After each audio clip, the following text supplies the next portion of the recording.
교회마다 12월이 되면 다음에 일할 일꾼들을 세웁니다. 서리 집사님을 임명하고 또 각 기관별로 회장을 비롯한 임원들을 선출합니다. 주일학교 교사를 임명하고 성가대원을 임명하고, 그래서 12월 달 교회적으로 보면 새로운 일꾼들을 세우게 됩니다. 그런데 저마다 부담스러워서 임원이 되지 않으려고 합니다. 또 회장 맡는 것은 더 힘들게 생각하면서 마다합니다.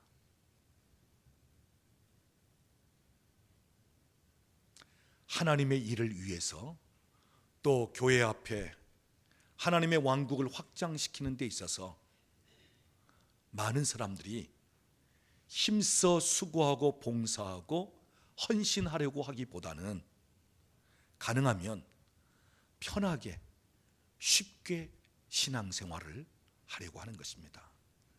이것이 요즘 우리 한국교회 이 마지막 때 시대적인 분위기예요. 편하게 신앙생활 하려고 합니다. 그냥 쉽게 신앙생활 하려고 합니다. 그러면서도요, 이 땅에서 복은 많이 받고 천국에 가서 상급도 많이 받는 것은 또 원해요.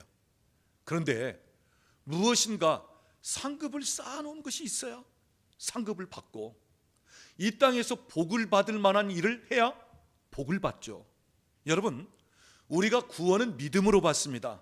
그러나 이 땅에서 받는 복, 하나님 나라의 상급은 우리가 얼마나 하나님 앞에서 헌신했느냐, 얼마나 우리가 주의 몸된 교회를 섬기고 하나님 기뻐하신 일을 행했느냐, 행위로 복을 받는 것입니다. 자, 오늘날 점점 편하고 쉽게 예수 믿으려고 합니다. 그저 남에게 간섭도 안 받고요, 책임감도 없고 그냥 하고 싶은 대로 신앙생활 하려고 하는 것입니다. 자, 이럴 때 오늘 저는 왜 우리 예수 믿는 사람들이 헌신을 해야 하는가? 무엇 때문에 우리가 하나님의 교회와 하나님 나라, 하나님 왕국 확장을 위해서 헌신하고 봉사해야 하는가? 왜 우리가 낮은 자리에서 섬기고 일할 수 있어야 하는가? 오늘 저는 오늘 성경 말씀을 중심으로 말씀을 드리려고 합니다. 가장 근본적인 이유는 왜 우리가 헌신해야 하느냐?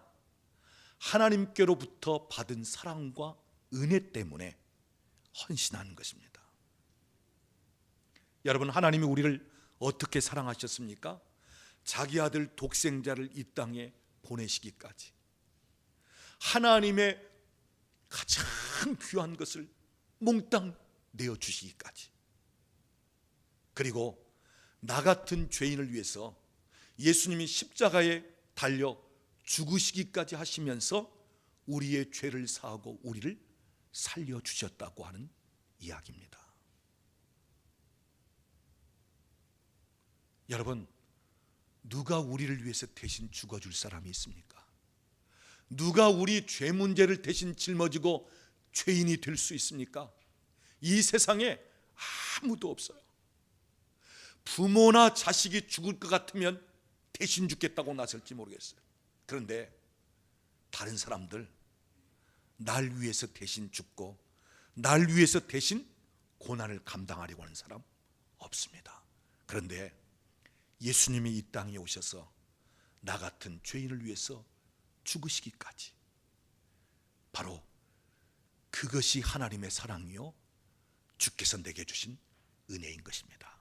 그래서 오늘 저와 여러분은 다른 무슨 대가를 바라기보다는 이미 받은 바 사랑과 은혜가 크기 때문에 우리가 주의 일에 헌신하고 하나님 기뻐하시는 일에 헌신하는 것입니다.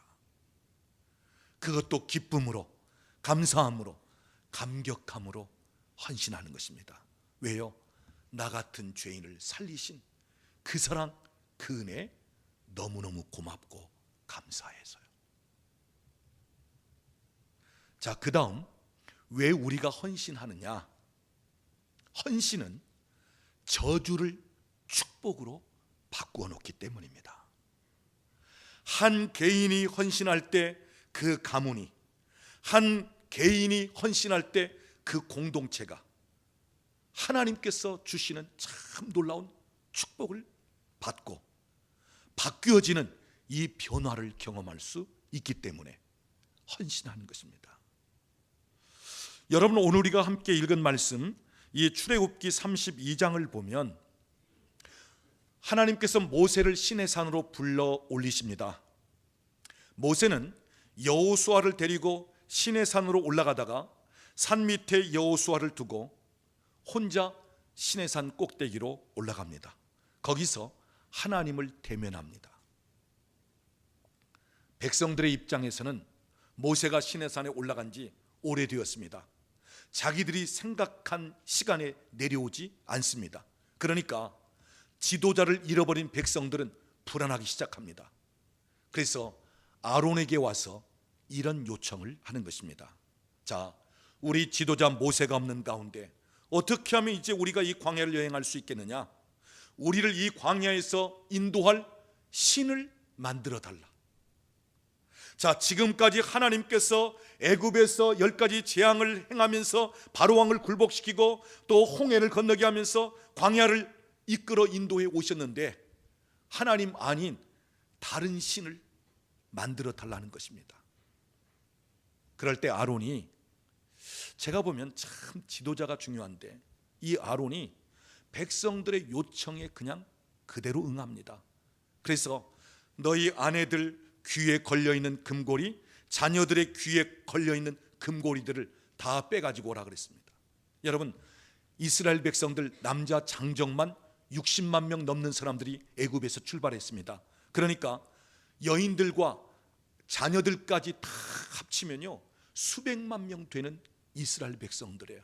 그 중에 여인들의 귀에 걸고 있던 금고리를 빼가지고 옵니다. 자녀들에게 그 귀에 걸려있는 금고리도 빼가지고 옵니다. 그러니까 금고리가 꽤 많았죠.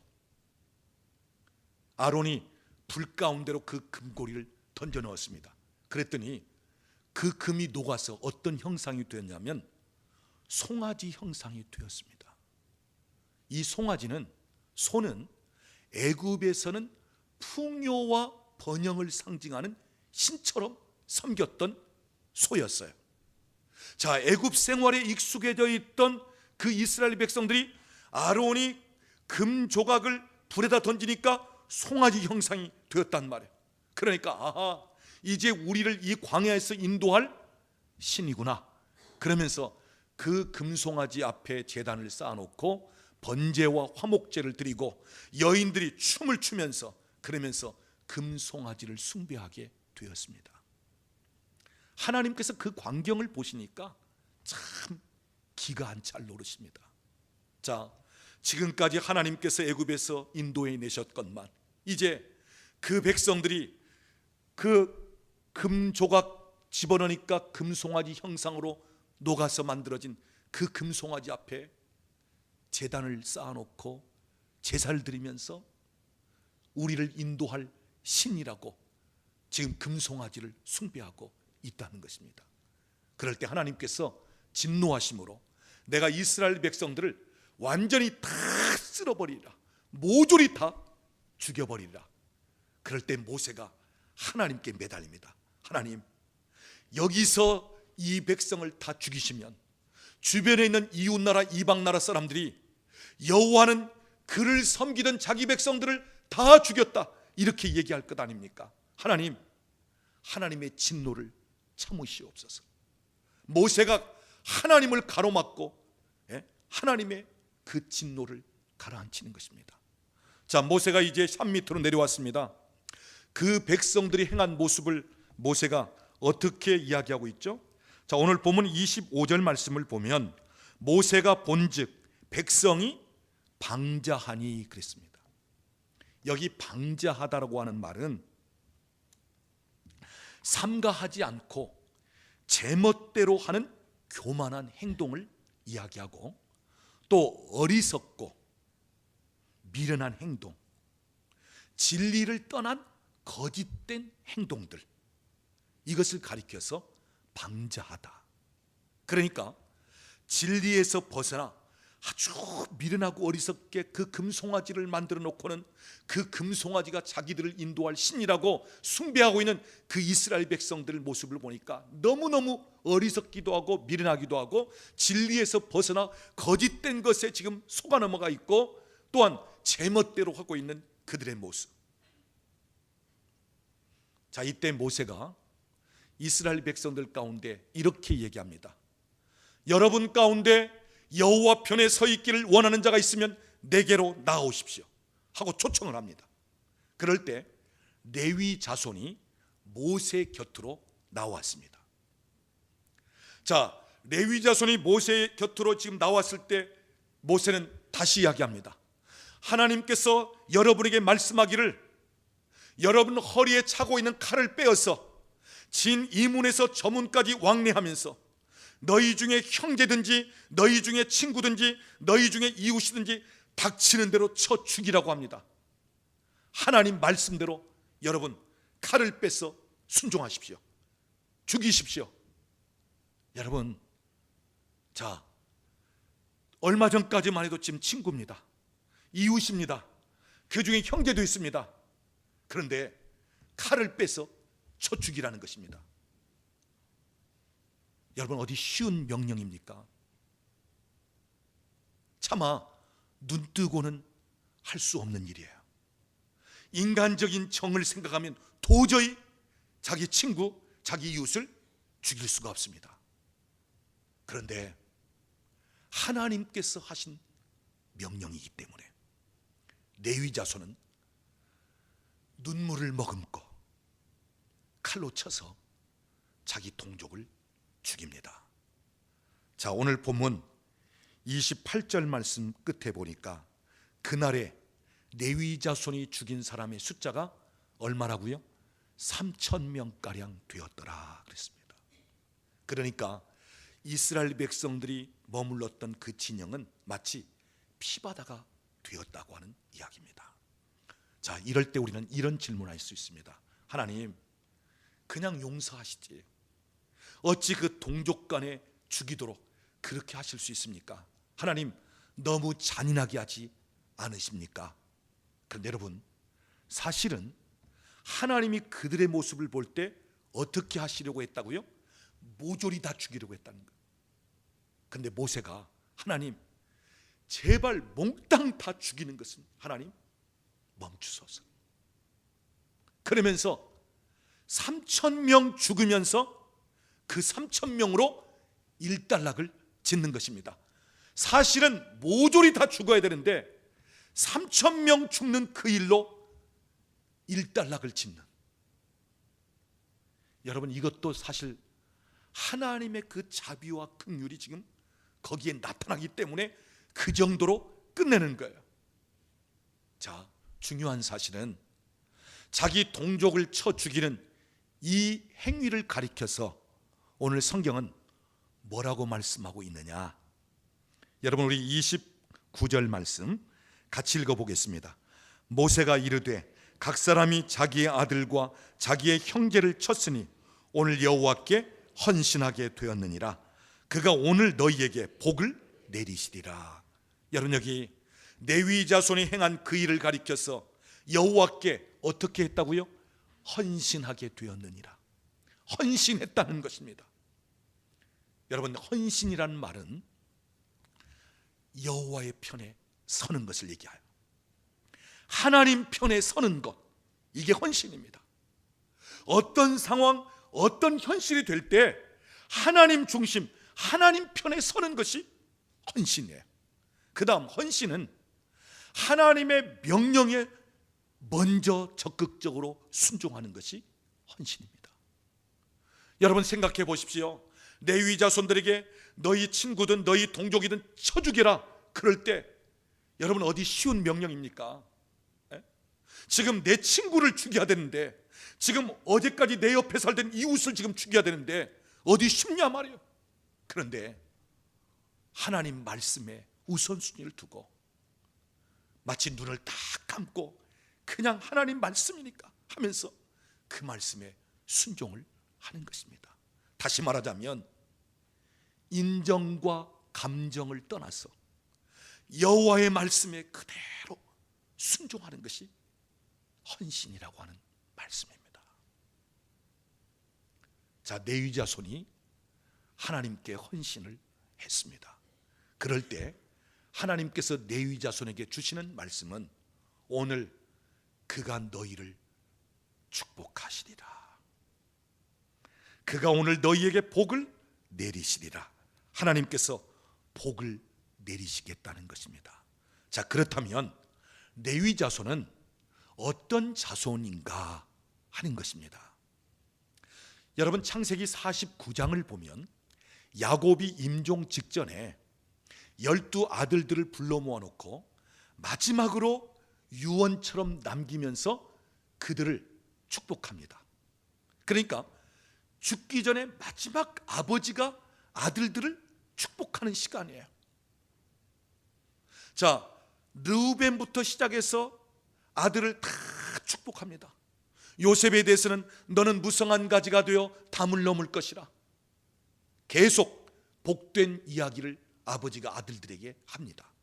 그런데 레위와 시므온에 대해서는 아버지 야곱이었는데 그 입에서 저주가 나옵니다.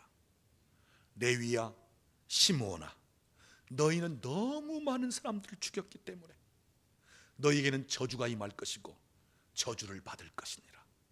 너희 족속은 계속해서 나뉘어지고 흩어지리라. 여러분, 사람이든 재물이든 모아지는 것이 축복이지 흩어지는 것이라면 그건 저주입니다. 자, 여기 레위 자손은 본래 아버지 야곱으로부터 저주를 받으면서 시작된 지파였어요. 그러면 이 레위와 시므온이 왜 아버지임에도 불구하고 야곱이 그들을 저주할 수밖에 없었는가?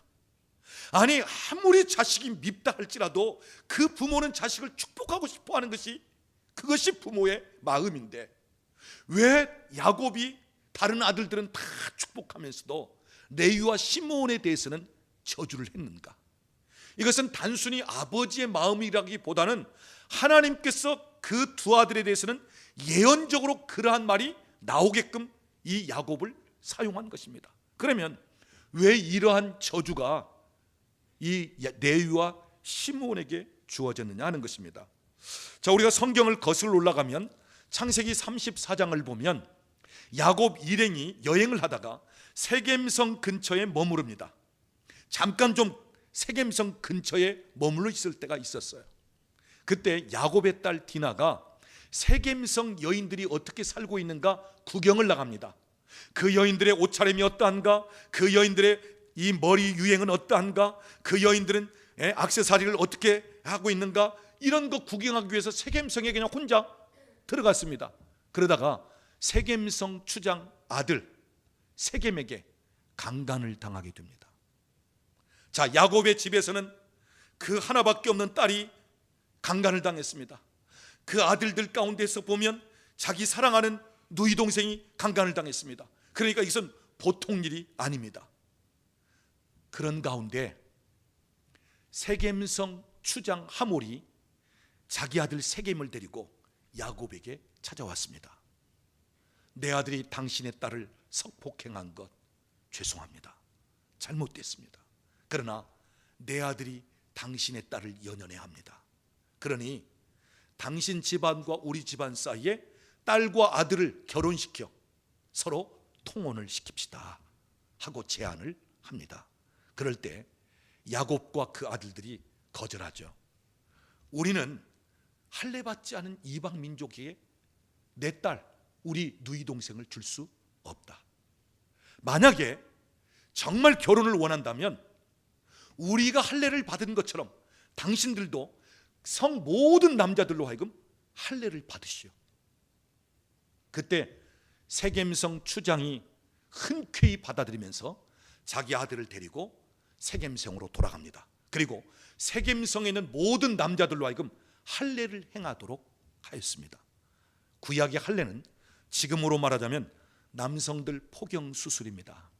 그 당시에는 뭐 좋은 메스도 없고요. 그런 가운데서 마치 그 표피를 자르면서 할례를 행하였습니다. 한번 생각해 보십시오. 그 남성들이 할례를 행하니까 거동을 할 수가 없죠. 제대로 움직이지도 못하죠. 그러니까 그만 집안에 이제 누워있는 그러한 꼴이 되었습니다. 그럴 때 야곱의 12아들들 중에 시므온과 레위 두 아들이 칼을 차고 세겜성에 기습하여 할례 때문에 거동하지 못한 남자들을 모조리 다 죽여버리는 거예요. 전혀 대항할 수 없는 그 남자들을 아주 잔인하게, 아주 혹독하게 다 죽여버립니다.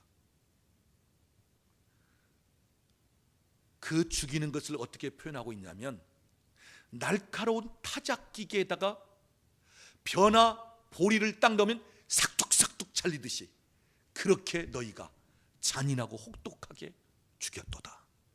그래서 비록 아버지이지만 야곱이 그 사건, 너무너무 많은 사람을 잔인하게 죽인 그 두 아들에 대해서는 너희에게는 저주가 임할 것이고 저주를 받을 것이라. 너희 족속은 점점 흩어지고 숫자가 줄어들리라. 이러한 저주를 하였던 것입니다. 자, 우리가 성경을 보면요, 아버지 야곱으로부터 저주를 받은 이 시므온과 레위는 계속해서 그 인구수가 줄어듭니다. 다른 지파는 인구수가 갈수록 늘어나는데 이 두 지파는 인구수가 줄어듭니다. 그리고요, 시므온 지파는 나중에 가보면, 다윗이 인구조사를 할 때 나중에 가보면 절반 이하로 그 인구수가 뚝 떨어집니다. 그리고 이 시므온 지파는 복을 받았다는 이야기가 없습니다. 그냥 저주로 계속 내려가면서 끝난 거예요. 그런데 오늘 본문에 이야기하고 있는 레위 자손은 오늘 여호와께 헌신하게 되었느니라. 그 동족을 쳐 죽이는 일이 너무 힘겹지만, 도저히 할 수 없는 일이지만 하나님의 말씀에 순종하여 그 일을 했을 때 여호와께 헌신하였느니라. 그러면서 그가 오늘날 너희에게 복을 주시리라. 자, 헌신을 통하여 레위 지파는 하나님의 복을 받게 됩니다. 자, 우리 성경 좀 뒤로 넘어가 보겠습니다. 신명기 33장을 한번 찾아보겠습니다. 신명기 33장 316쪽입니다. 자, 신명기 33장은 모세가 임종 직전에 각 지파들의 족장을 불러놓고 각 지파별로 축복하는 내용이 이 신명기 33장의 내용입니다. 자, 여러분 6절 말씀을 보면 르우벤에 대해서 축복을 합니다. 모세가 7절 보면 유다에 대한 축복은 하면서 유다를 축복합니다.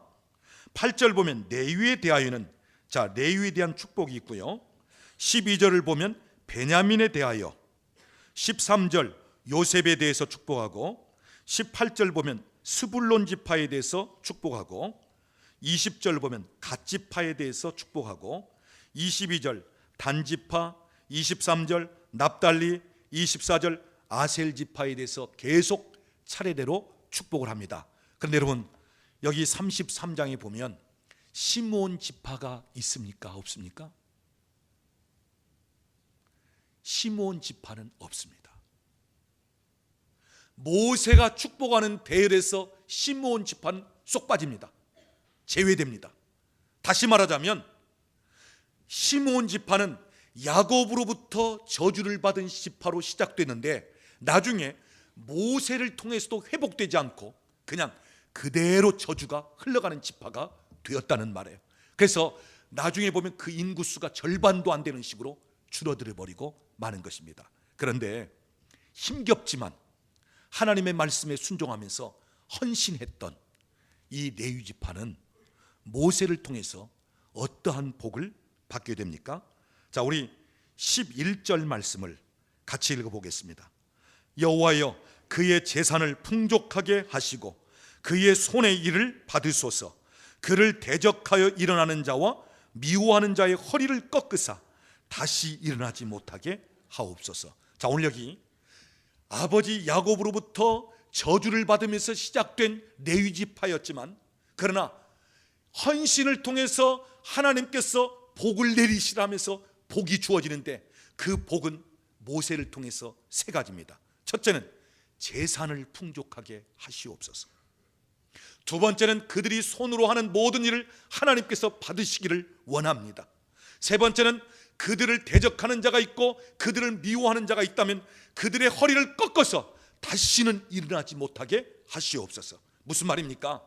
그 누구도 레위 지파에 대해서 괴롭히고 대적하고 미워하는 자가 있다면 하나님이 그들을 꺾어버리겠다는 것입니다. 하나님께서 대신 싸우시겠다는 말씀이에요. 여러분, 오늘 여기 레위 자손이 얼마나 귀한 축복을 받습니까? 재산을 풍족하게 하옵소서. 손으로 하는 모든 일을 하나님이 다 받으시기를 원합니다. 저들을 대적하든지 미워하는 자가 있다면 허리를 꺾어버려서 다시는 일어나지 못하게 하옵소서. 여러분, 여기 여호와께 헌신을 통해서 저주로 시작된 레위 지파가 복된 지파로 바뀌어졌다고 하는 사실입니다. 다시 말하자면 하나님 앞에 헌신할 때 그 헌신은 저주를 축복으로 바꾸는 놀라운 능력이 있다고 하는 사실입니다. 하나님께서 그 헌신을 받으시고 저주로 시작된 지파일지라도 복된 지파로 하나님께서 바꾸어 놓으시고 변화시켜 놓는다는 것입니다. 자, 오늘 우리의 삶을 바라보면, 또는 우리의 가문을 바라보면 마치 내 삶 속에 어떤 저주의 영향력이 임하는 것 같은 것을 느끼는 때가 있어요. 알고 보면 우리 조상들 하나님 섬기지 못하고 우상 숭배하고 조상신 섬기고 그냥 그렇게 살았잖아요. 그러다 보니까 우리는 예수 믿어서 법적으로는 하나님의 자녀가 되었고, 법적으로는 예수님이 십자가에서 모든 저주를 끝내고 십자가에서 우리를 구속하시면서, 그러면서 예수 그리스도로 말미암아 승리가 주어졌음에도 불구하고, 그러나 그럼에도 사단은 우리에게서 손을 떼지 않습니다. 계속 그 영향력을 행사하려고 하는 것입니다. 그래서 여러분, 예수 믿었다고 해서 금방 달라지는 게 아니에요. 예수 믿고 나서 법적인 신분은 바뀌어졌지만, 법적으로는 그리스도의 승리가 우리 삶 속에 선포되었지만, 그러나 계속해서 뒤따라오는, 계속해서 매달리는 이 악한 영의 세력과 영적 싸움을 할 필요성이 있고, 우리 안에 계속 미쳐지는 저주의 영향력을 끊어버릴 필요성이 있다는 것입니다. 여러분, 만약에 우리가 예수를 믿음으로 말미암아 그 순간 완전히 변화돼 버리면, 예수 믿는 분들 안 될 일 뭐가 있겠어요? 예수 믿는 분들 그 가문에 뭐 힘들고 어려운 일이 뭐가 있겠어요? 금방 달라져 버리죠. 근데 아닙니다. 예수를 믿어서 구원은 받았지만 법적으로는 하나님의 자녀가 되었고, 예수님께서 십자가에서 모든 저주를 다 끊었지만, 그러나 마귀는 그렇다고 해서 그냥 쉽게 포기하지 않는다는 것입니다. 마치 이스라엘 백성들이 애굽에서 출애굽은 했음에도 불구하고, 그 경계선을 벗어났음에도 불구하고 바로 왕은 자기 경계선을 떠난 이스라엘 백성들, 그래 이젠 너희가 나갔으니까 우리가 손댈 수 없구나, 그냥 뒀습니까? 아닙니다. 따라 나와서 광야에서 죽이려고 했던 것입니다. 여러분, 그게 사단이 하는 일이에요. 끝까지 그 영향력을 끝까지 해하려고 한다고 하는 사실입니다. 그래서 사실 우리 삶에도 보면 우리 조상들이 하나님을 알지 못하기 때문에, 그래서 무지해서 우상숭배, 조상신 숭배, 하나님 외에 다른 것들 너무 많다고 하는 사실이죠. 그래서 우리가 예수를 믿음에도 불구하고 우리 안에도 어느 때는 이 저주의 영향력 같은 것이 나타나는 때가 있다고 하는 사실입니다. 예를 들자면, 내가 수고하고 노력하는데도 불구하고 열매가 없어요. 내가 다른 사람보다 더 잘 가꾸고 잘 북을 돋아주고 농사를 잘 신경 써서 하는데도 열매가 없어요. 그것은 어찌 보면 저주의 영향력 중에 하나라고 볼 수 있습니다. 남들은 그냥 쉽게 되어지는데 나는 죽도록 해도 열매가 없단 말이에요. 나는 다른 사람보다 오히려 더 힘써서 더 노력해서 하는데도 불구하고 겨우 먹고나 살 정도지 수고한 대로 얻어지는 것이 없는 것, 또는 내가 열심히 모아놓은 것이 그냥 한순간에 그냥 남 좋은 일 하듯이, 이런 것들, 내 삶에 있어서 우리 가족이든지 또는 내 삶의 어떤 환경이든지 더 나아지고 무언가 더 모아지고 더 번성이 되고 그러기보다는 오히려 더 줄어드는 식, 마치 흩어지듯이, 이런 부분도 어찌 보면 저주의 한 영향력으로 볼 수 있다 그 말. 내가 다른 사람들에게 양보하고 다른 사람들에게 져주고 다른 사람들에게 이렇게 하면 모르지만 내가 해놓은 것을 남이 다 가로채버리고 내가 애써 수고해서 뭔가 해놨는데 오히려 남 좋은 일 시키는 식으로 딱 돼버리고, 이것도 내가 수고한 것을 내가 거두지 못하는, 특별히 오늘 금송아지 숭배하는 이스라엘 백성들에 대해서 하나님은 얼마나 진노하시려고, 오늘 우리가 하나님 외에 다른 신을 숭배하고 다른 데 재물을 많이 바친 것, 이것이 내 삶에 사단이 어느 순간에 나를 돕는 것 같지만 나중에는요, 이용해 먹을 대로 이용해 먹고는 나중엔 패대기 쳐버립니다. 그래서 종갓집, 우상숭배, 미신숭배 많이 하다 보면 나중에 결말은 다 안 좋게 되는 거예요. 여러분 기억하십시오. 하나님은 우리를 살리시는 분이지만 사단은 우리를 죽입니다. 실컷 이용해 먹고는 나중에 죽이고 나중에는 던져버립니다. 이게 귀신이 하는 일입니다. 하나님은 자기 아들까지 보내어 대신 죽게 하면서라도 우리를 살리시지만 사단은 이용해 먹을 대로 다 이용해 먹고 빼먹을 대로 다 빼먹고는 나중에는 그냥 버려버린다고요. 나중에는 그냥 헌신짝처럼 버려버린다고요. 그러니까 오늘 우리 가문에, 오늘 내 삶 속에 이런 저주의 영향들이 뭔가 나타나듯이 계속 반복해서 실패가 되고 계속 반복해서 사람들이 이용을 당하고 계속 반복적인 이런 부분들이 어찌 보면 이런 저주의 어떤 영향과 같은 그런 부분으로, 사랑하는 여러분, 오늘 우리가 하나님 앞에 헌신할 가장 근본적인 목적은 날 위하여 십자가에 달리시기까지 대신 죽어주신 그 사랑과 그 은혜 때문에 내가 하나님 앞에 기쁨으로 헌신을 합니다. 그러나 나는 그렇게 기쁨으로 즐거움으로 헌신할 때 하나님이 우리에게 주시는 덤이 있습니다. 우리에게 주시는 보너스가 있습니다. 헌신자에게 하나님이 주시는 상급이 있고 복이 있습니다. 오늘 레위 자손이 비록 저주로 시작된 집하지만 여호와께 헌신함으로 오늘부터는 내가 너희에게 복을 내리려 하면서 저주가 축복으로 바뀌어지는 것을 봅니다.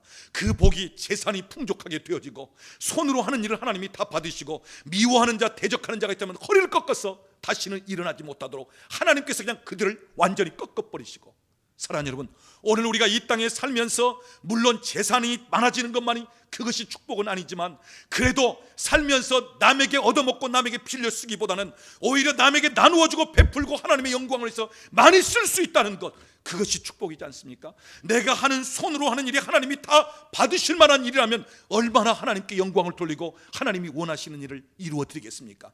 나를 괴롭히고 힘들게 하는 원수를 하나님이 처리하신다면 그 누구도 우리를 함부로 대할 수가 없을 정도로 하나님께서 존귀하게 하나님 복되게 우리를 이끌어 가신다고 하는 사실입니다. 사랑하는 여러분, 오늘 저와 여러분이 하나님께서 아들을 이 땅에 보내서 몽땅 그 아들을 주시면서까지 우리를 사랑하신 그 사랑과 예수님이 십자가 위에서 날 대신하여 죽으신 그 은혜를 생각하면서 우리는 그 앞에 겸손히 감격함으로 너무너무 고마워서 헌신을 합니다. 그런데 하나님은 우리의 헌신을 보시고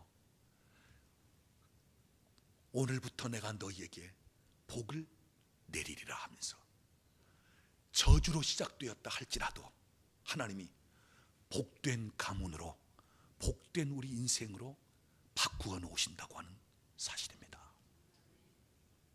그래서 여러분, 헌신이 때로는 힘들어요. 부담도 되고요, 책임감도 느끼고요, 내 시간도, 내 물질도, 달란트도. 그런데 여러분, 거기에는 반드시 하나님께서 우리에게 주시는 복이 있고 하나님께서 우리에게 주시는 상급이 있다고 하는 사실입니다. 오늘 저는 여러분을 도전합니다. 특히 여러분 삶 속에 마치 저주의 영향력 가운데 뭔가 내 삶에 괴롭히고 힘들게 하는 것이 있다면 여러분, 그것을 바꿀 수 있는 비결은 여호와께 헌신하는 것입니다. 이제는 내가 다른 신을 섬기는 것이 아니라 오직 하나님을 섬기는 것입니다. 이제는 내가 다른 신에게 관계된 내 재물을 빼앗기는 것이 아니라 오히려 하나님이 기뻐하시는 일에 내 물질을 통해서 하나님을 영원롭게 하며 주님이 기뻐하시는 일들을 감당하는 것입니다. 여러분, 오늘 우리는 반대로 바꾸면 돼요. 내 입에서 부정적이고 불신적인 말이 많이 나왔다. 그러면 어떻게 역전시키겠습니까? 내 입에서 의도적으로 축복하는 말, 믿음의 말, 긍정적인 말을 내 입에서 나오게끔 하는 것입니다. 그러면 너무 많이 부정적이고 불신적인 말이 내 입에서 나왔다면 이 부정적인 쪽으로 이 저울이 쫙 내려가 있을 거예요. 왜? 너무 많은 내 입에서 나온 말의 무게가 많기 때문에. 그럴 때 내 입에서 믿음의 말, 축복의 말, 긍정적인 말을 선포하면 점점점 내가 하면 할수록 이쪽에 무게가 이제 실려지기 시작합니다. 계속 쌓으면 나중에는 비등하다가 계속 더하면 어떻게 해요? 이제는 역전이 되는 것입니다. 그래서 그때 역전이 되면서부터 우리 믿음의 말과 긍정적인 말의 효력이 우리 삶에 나타나기 시작하고 영향을 미치기 시작한다는 것입니다. 여러분, 우리가 우상 숭배하는데 미신 뭐 이런데 사실 우리가 돈 많이 갖다 줬어요. 우리 교인들 중에 어떤 자매 남매는 부모님들이 절에다가 너무 많이 말을 갖다 바쳤다고 해가지고 우리 교회 점심 식사 쌀을 우리 그 남매 가정에서 공급하고 있어요. 왜? 하나님 기뻐하지 않는 일에 너무 많은 쌀을 갖다 바쳤다. 그래서 이제는 하나님이 기뻐하시는 쪽으로 오히려 바꿔야 되겠다. 그래서 우리 교회 점심 식사하는데 쌀을 아예 우리 남매 가정 집사님들이 공급하고 있는 거야. 다시 말하자면 하나님 외에 헛된 곳에 재물을 바친 그것을 내가 바꾸기 위해서는 오히려 하나님께로 더 많은 것을 내가 헌신하고 하나님의 일에 내가 더 많이 사용하는 것입니다. 그러면서 그것을 뒤집고 그것을 바꾸어 버리는 것입니다. 사랑하는 여러분, 오늘 저와 여러분이 지극히 당연하게 헌신할 이 헌신, 주님이 나에게 생명까지 주셨기 때문에 나도 주님과 비등한 헌신을 하려면 내 생명을 드려야 하는 이 헌신인데, 하나님은 우리의 생명까지는 놔두고요, 우리로 하여금 시간이든 물질이든 재능이든 하나님 일에 쓰기를 원하시는 것입니다. 사랑하는 여러분, 기쁨으로 감격함으로 하나님께 헌신하십시오. 헌신이 내 삶에 얼마나 놀라운 복된 일인가를 생각하면서 헌신하십시오. 또한 내 삶의 저주를 축복으로 바꿔놓는 비결이 헌신이라고 하는 사실입니다. 똑같이 저주로 된 시므온은 헌신 없는 가운데 계속 저주 가운데 그냥 내려갑니다. 모세를 통해서 그 시므온 지파를 타치하지 않습니다. 그러나 레위 지파는 여호와께 헌신함을 통해서 모세가 이젠 그의 지파를 바꿉니다. 하나님께서 모세를 통해서 그 지파를, 그 자손을 완전히 바꾸어 놓는 시기 되는 것입니다.